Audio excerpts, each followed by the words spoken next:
Many live with the misconception of eternity, again, being this place that we just get like snatched up to, this ethereal place where we're just riding on clouds and playing harps day and night forever. Like, where do we get that from?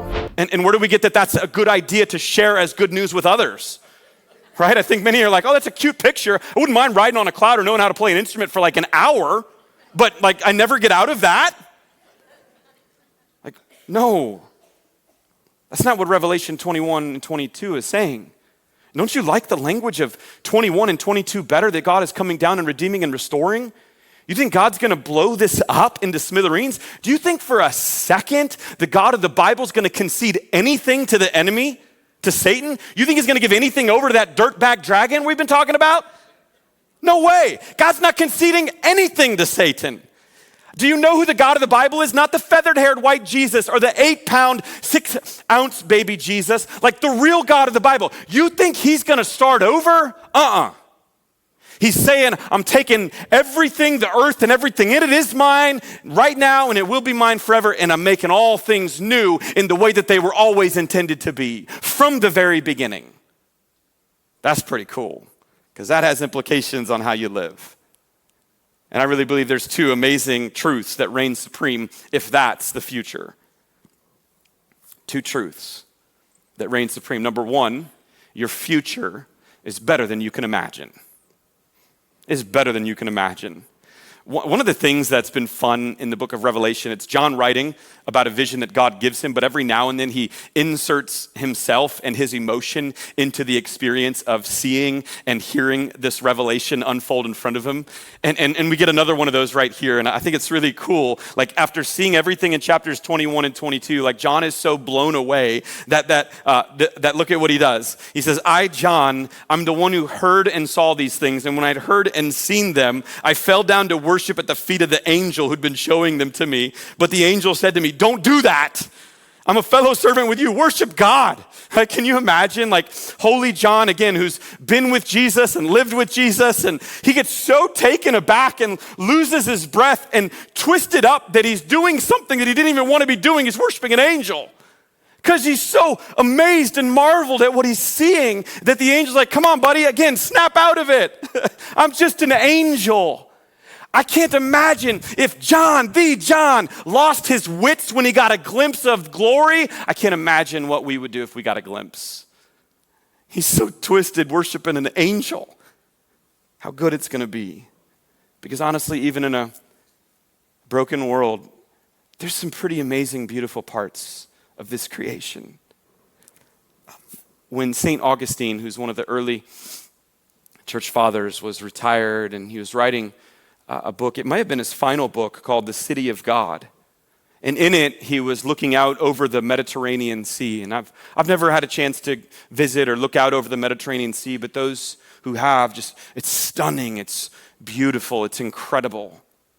And so St. Augustine is staring out over the Mediterranean Sea, and in the book, he's comparing the city of man, Rome, which is where they were getting a lot of their persecution in those days. He's comparing the city of Rome to the city of God, which is what we're hearing about in Revelation. And as he looks out at the beautiful Mediterranean, he says, if these are the beauties that God afforded to sinful men, what does God have in store for those who love him? Wow, we can only imagine. Like, someone should write a song like, I can only imagine what it would be like when okay, I'm gonna stop. And then we should play that song over and over and over again on every Christian radio station. So we're tired of it, even though it's a beautiful song. We can only imagine. Even John, he's gonna continue writing in verses I didn't read to you, and he's gonna use like words like the gates are made with pearls and the streets are paved with gold. And again, this is symbolic as if it's figured out. Could God actually do that? Yeah, he could figure out a way to do that. But what I just think is really cool, the implications of that is like, I just love the fact that that John is comparing some of the best of our world, gold, and in heaven, that's pavement. Like, what do we have that awaits us? I can only imagine. I mean, we get glimpses in this world, glimpses here in Nebraska. We get some beautiful sunsets in Nebraska, don't we? We get glimpses, like there are times when we'll experience national championships for women's volleyball over Texas Longhorns. We'll get glimpses. And what awaits, though, is so much better. And not just because of what it will look like, but because of who we'll be with. Because there is one good thing in this world now that actually isn't found in the new heavens and the new earth. And you want to know what it is? The temple. The temporary place that we've built in this world where God dwells. In fact, John shares this. He says, I did not see a temple in the city because the Lord God Almighty and the Lamb are its temple.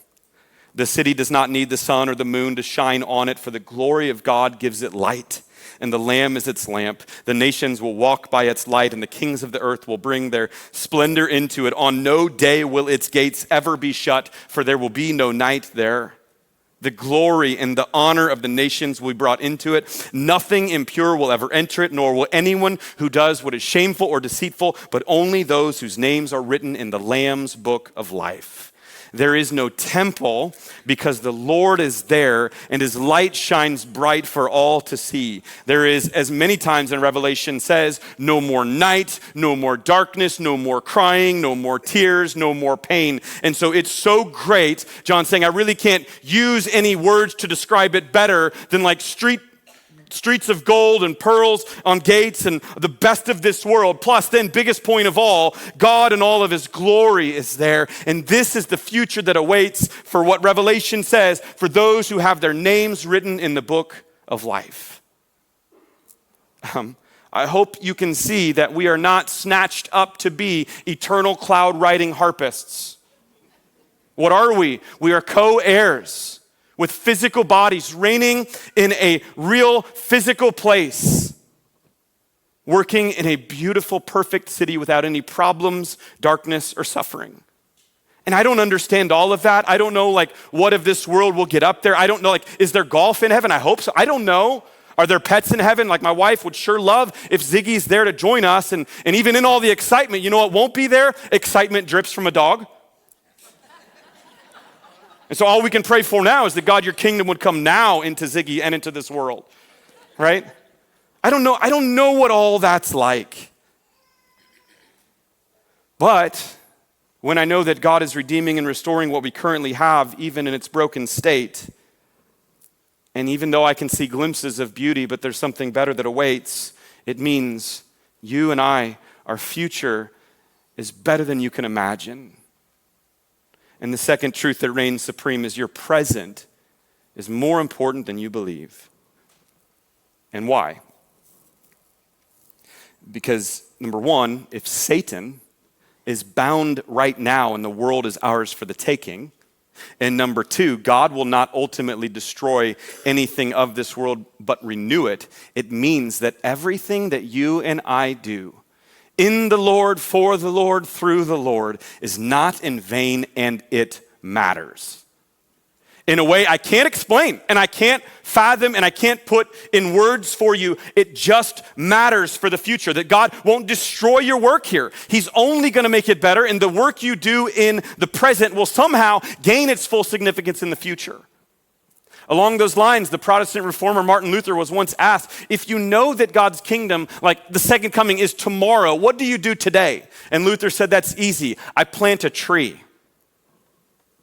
Why? I don't know. Because somehow, some way, God will make that beautiful in its redeemed and renewed state. Borrowing once more the words of scholar N.T. Wright, this is the goal then, that God will build his kingdom and I will build for his kingdom. That everything you and I do in this present world through Jesus' resurrection will be celebrated, included, renewed, redeemed, restored. And that means that God has created you, he's created me with intention. Not a general way, but in a very specific way, God has put you in this world right now for a reason and declares to you that your life is important, your days are significant. I've given you special gifts that right here in this world, you're meant to do something with. And even though you may not see all the things that you do in this world, there will be one day when it will be in its better state. whatever that looks like. And so step into the gifts that I've given to you. You are made to be where you are right now. You were made to plunder the enemy's camp and to build for my kingdom. And so the question is, are you doing that? Are you building for God's kingdom? Are you tangibly plundering the enemy's camp?